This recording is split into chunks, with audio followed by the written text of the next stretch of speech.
공짜 치즈는 쥐덫에만 있다. 공짜 점심은 없다. 러시아 속담에도 복지는 공짜가 아니다. 세금으로 생생내는 좌파 정부, 이제는 국민들이 심판을 해야 할 때가 아닌가.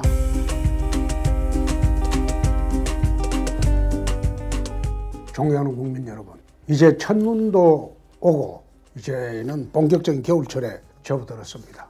건강에 유의하시기 바랍니다. 예산안 통과가 곧 되고 아마 이 방송이 나갈 때는 예산안이 통과된 후일지도 모르겠습니다만은 514조의 예산안 통과가 임박을 했습니다. 초슈퍼 예산이라는 거죠. 나는 이 예산안 통과를 보면서 참 내년 총선을 앞두고 자유당 말기에 이기붕이가 하던 그런 고무신 선거를 시도를 하고 있다, 이렇게 봤습니다. 지금 예산안 통과를 앞두고 짜여진 예산을 보니까 정부 예산만 하더라도 초슈퍼 예산인데 거기에다가 국회의원들이 자기 지역구의 정액을 요구해서 8조 이상 정액을 요구했다고 합니다. 민주당 대표 지역에는 600억 정액을 요구했고 야당 예결위원장 지역은 550억을 정액을 요구를 했고 또 여당 사무총장, 민주당 사무총장 지역은 108억의 정액을 요구하는 등 아마 전국적으로 국회의원들이 다 정부 예산에서 자기 지역 예산을 정액을 요구했다고 합니다. 국회의원이 지역구 예산 챙기기를 등한시하는 것은 말이 안 되죠. 나무랄 수 없겠습니다만은 금년 예산을 찬찬히 뜯어보면 참으로 이게 나라가 베네수엘라로 간다, 이 말이 안 나올 수가 없는 것이, 제가 보는 데는 총선용 매표 정책이라고 하는 것이 지난번에 문정권에서 전국 SOC 17개 광역시도 24조에 이르는 사업을 예타 면제를 했습니다. 수도권 광역교통비전 2030 발표하면서 이게 100조 원 이상의 사업이고 예타 검토도 안 한 상태에서 일산, 한강 등의 1, 2기 신도시 반발 무마용으로 또 발표를 했습니다. 또 513조의 예산의 47%가 보건복지와 노동 분야에 집중이 되어 있습니다. 하위 1분위 계층 한 20% 되죠. 1000만 명 같은 경우에 이전 소득이 근로소득을 추월한 지가 오래됐습니다. 이건 무슨 말인가 하면 나라에서 주는 현금으로 먹고 사는 계층이 이제 1000만 명이 넘어섰다. 전 국민의 20%죠. 현금복지 수혜 가구 숫자가 통계청 자료만 봐도 그렇습니다. 2017년도에 627만 가구라고 했습니다. 2018년도에 652만 가구라고 했습니다. 2019년도에는 대폭 늘어서 797만 가구라고 했습니다. 이것은 전체 가구의 44.7%로 145만 가구가 증대한 겁니다. 말하자면 전 국민의 절반을 국민 현금복지로, 말하자면 돈을 줘서 먹여 살리는 사회주의 배급 제도로 지금 만들고 있다.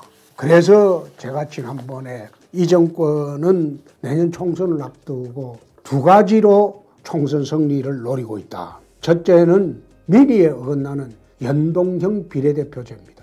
그것은 베네수엘라 같이 차베스가 자기 선거가 불리하면 선거제도를 지 마음대로 바꿔서 이 비슷한 제도로 20년 장기 집권을 하고 있습니다. 이거는 민의하고 상관없이 무조건 좌파연대가 유리한 선거구도입니다. 또 이 선거구도대로, 이 선거법대로 통과가 되면 민주노총 강성노조를 기반으로 하는 정의당이 교섭단체를 이루게 됩니다. 지금 6석밖에 되지 않는 정의당이 국회를 지금 좌지우지하고 있는데 만약 정의당이 20석을 넘어서서 연동형 비례대표제로 교섭단체가 된다면 이 나라는 민주노총 국회도 지배하는 그런 나라가 되어버립니다. 아마 정권이 바뀌든지 어떤 정권이 들어오더라도 이제는 국회 통제가 불가능해지는 그런 나라가 될 겁니다. 그래서 제가 어떤 식으로든 선거법 부당하게 바뀌는 것은 막아야 한다, 그렇게 당에 요구를 하고 있는 겁니다. 이 정권에서 연동형 비례대표제로 선거법을 강제로 통과시켜가지고 민의에 반하는 형식으로 선거 치르려고 하는 것이 첫째라면, 두 번째는 퍼주기 복지입니다.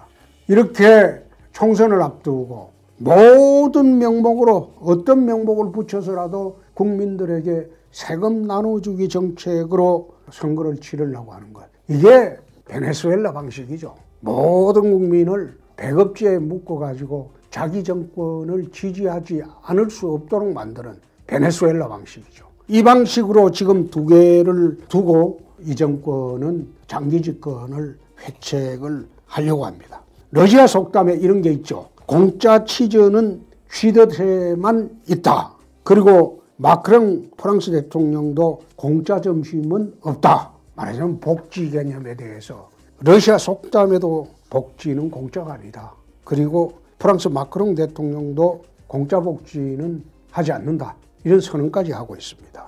국민이 놀고 먹는 그런 사회주의 국가로 만들기 위해서 이번 예산도 똑같이 그런 방식으로 편성을 하고 또 국회의원들은 자기 지역구 예산에만 목을 매고 근본적으로 이 예산의 문제점은 지적하지 않고 있습니다.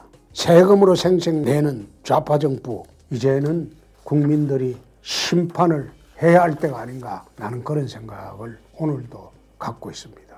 특히 연동형 비례대표제로 선거법이 강제로 교체되게 되면 국회는 이제 민주노총이 장악하는 국회가 되어버린다. 그 뒤에 어떤 정권이 들어오더라도 국회를 통제하지 못한다. 어떤 정부가 들어오더라도 국회에 발목이 잡힌다. 그래서 선거법을 개정 저지해야 되는 그런 절대적인 과제가 야당에게 있다. 선거법만은 저지해야 될 것이다. 오늘 다시 말씀드립니다.